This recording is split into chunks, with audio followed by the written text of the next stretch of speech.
Vivemos num mundo em que diversas situações exigem que façamos julgamentos que muitas vezes são difíceis. Mas o Salvador deu-nos o mandamento de não julgar no tocante ao nosso semelhante. Como podemos fazer isso e ainda exercer bom juízo num mundo cheio de falsidade e corrupção? Precisamos julgar bem ao tomarmos decisões importantes em cada fase da vida, como ao escolher amigos, ao encontrar uma companheira ou um companheiro interno, ao decidir sobre um emprego que nos permita cuidar da família e servir ao Senhor. Embora o Salvador nos tenha pedido que não julguemos outras pessoas, Ele espera que tenhamos excelente juízo. Às vezes acabamos fazendo um juízo apressado das pessoas que pode mudar ou redefinir nosso relacionamento com elas. Frequentemente, fazemos julgamentos equivocados devido a informações limitadas ou por não enxergarmos além daquilo que temos à nossa frente. Para efeitos de ilustração, conta-se muito a história de quando Jesus Cristo visitou a casa de Maria e Marta, que morava em Betânia com o irmão Lázaro. Era um lugar no qual o mestre era sempre bem-vindo, onde podia descansar e apreciar a cercania de uma casa em que moravam pessoas juntas. Em uma de suas visitas, Marta estava atarefada preparando a refeição, enquanto Maria decidira sentar-se aos pés do mestre e ser ensinada por ele. Marta, porém, andava distraída em muitos serviços e, aproximando-se, disse: Senhor, não se te dá de que minha irmã me deixe servir só? Disse-lhe que me ajude. E Jesus respondeu: Marta, Marta, estás ansiosa e afadigada com muitas coisas, mas uma só é necessária. E Maria escolheu a boa parte, a qual não lhe será tirada.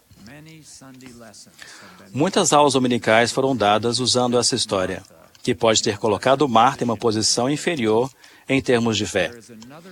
Mas há outra história a respeito dessa grande mulher, Marta, que nos dá uma visão mais profunda de sua compreensão e testemunho.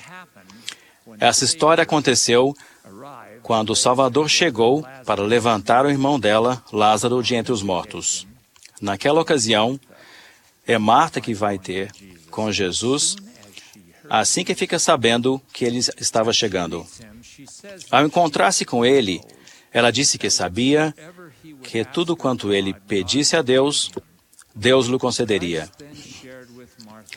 Cristo então ensinou a grandiosa doutrina da ressurreição a Marta, dizendo: Eu sou a ressurreição e a vida. Quem crê em mim, ainda que esteja vivo, morto viverá. E todo aquele que vive e crê em mim, nunca morrerá. Crês tu isto? Ela respondeu com vigoroso e fervoroso testemunho: Sim, Senhor. Creio que tu és o Cristo, o Filho de Deus, que havia de vir ao mundo. Quão frequentemente Marta foi erroneamente julgada como se fosse uma pessoa que se preocupava mais com as coisas materiais do que com o espírito. Contudo, seu testemunho ao enfrentar a provação da morte do irmão mostra claramente a profundidade de sua compreensão e fé. Muitas irmãs ouviram essa história pela primeira vez e se questionaram se seria uma Maria ou uma Marta. Mas a verdade está em conhecer a pessoa por completo e usar de bom julgamento. Ao conhecermos mais a respeito de Marta, descobrimos que, na verdade, ela era uma pessoa com um caráter profundamente espiritual, que tinha um testemunho destemido e ousado da missão do Salvador e de seu poder divino sobre a vida. Um julgamento errado de Marta pode fazer com que deixemos de conhecer a verdadeira natureza daquela mulher maravilhosa. Em minha experiência pessoal como jovem médico, aprendi uma grande lição a respeito de julgamentos precipitados. Enquanto trabalhava no plantão noturno de um pronto-socorro, chegaram um rapaz e sua esposa que sofria dores intensas. Pelas roupas que vestiam, suas condições de higiene, era fácil ver que tinham uma vida dura. O cabelo dele estava desarrumado e era comprido. Suas roupas não tinham sido lavadas por algum tempo e os efeitos de uma vida árdua estavam estampados em seu rosto. Depois de examiná-la, sentei-me com ele para explicar-lhe o problema e discutir o tratamento. Aquele homem fitou-me com uma profunda clareza de amor no olhar, que raramente se vê, e perguntou com todo o amor de um marido carinhoso: Doutor, minha querida esposa ficará bem? Naquele momento, senti o Espírito testificar que ele era um filho de Deus. E vi em seus olhos a evidência do Salvador. Aquele homem realmente emanava amor ao próximo. E eu tinha me julgado mal. Foi uma lição que me deixou uma impressão duradoura.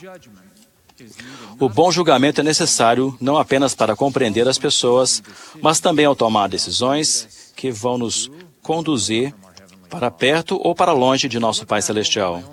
Ao rever minha vida, percebo que em muitas ocasiões em que um leve desvio de rumo, baseado em julgamento errado, teria me conduzido para longe do lugar em que o Senhor gostaria que eu estivesse.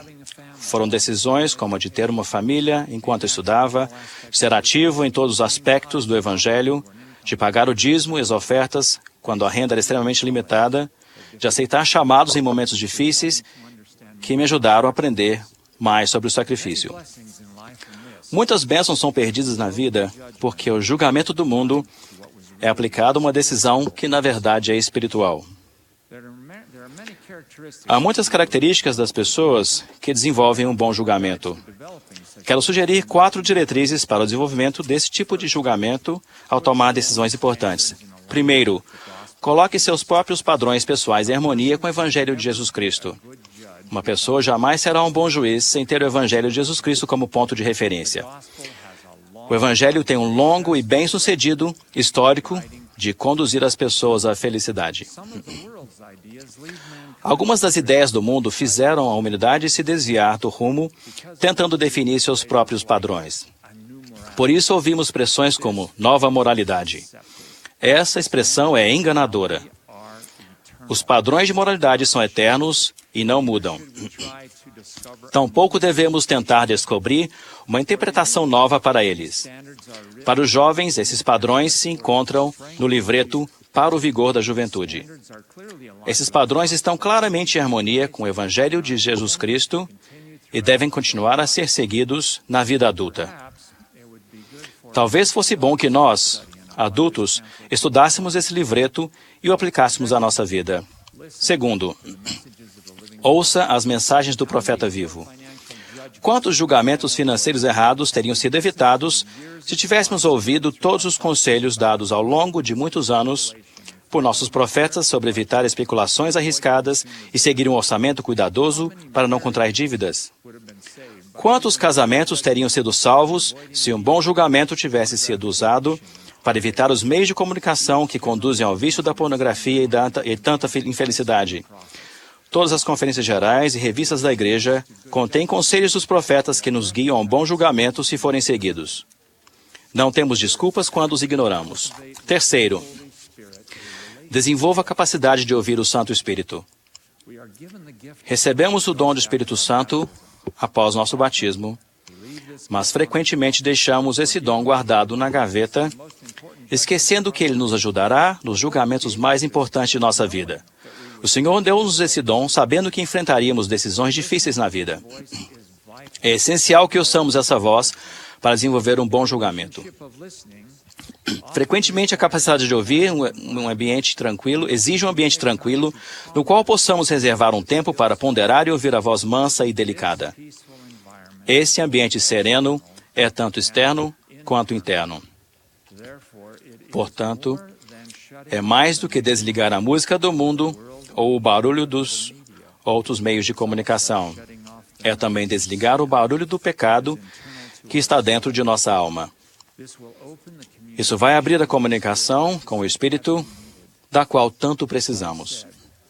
Cristo disse: deixo-vos a paz, a minha paz vos dou. Não vou-las dou como o mundo a dá. Não se turbe o vosso coração, nem se atemorize.